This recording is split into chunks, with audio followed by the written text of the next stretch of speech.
咁咧就可以喺呢一個位置音樂台咧，直到6點半啦，晚上6點半咧都係。公民提名冇篩選，公民提名冇篩選，冇篩選。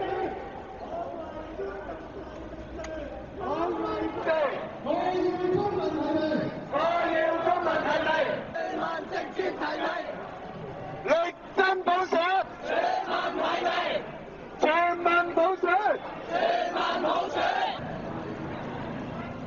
我喺呢度係社民嘅交流。係咯，所以其實都係2個月嘅時間。If we don't come up this day, we will lose a battle, which will encourage the pro-government parties or supporters of the government to say that Hong Kong people do not need a real democracy.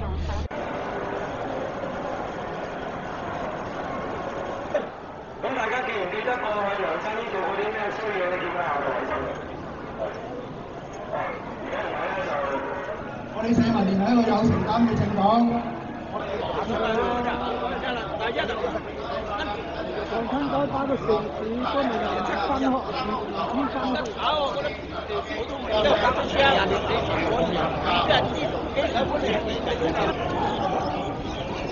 好多邊啲嘅啫。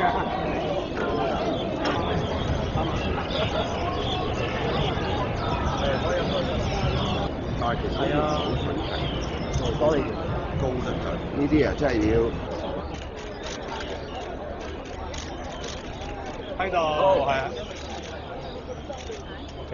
喺網絡上面啦，唔該，上面呢度唔該，係 thank you。And today we allow Hong Kong people to vote on 3 basic principles on the CE election method. So this is a way to allow Hong Kong citizens to familiarize with the whole arrangement, and so that in June we can come up with a proposal that we can put forward to the government for them to consider. And in case if the government accept our proposal, actually there's no need for further civil disobedience acts.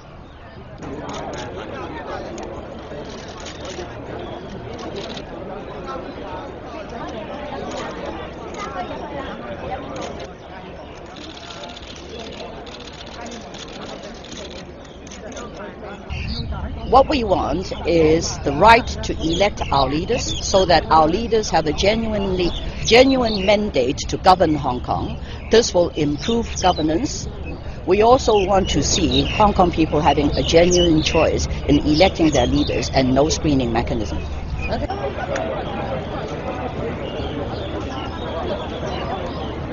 有咁滯啦。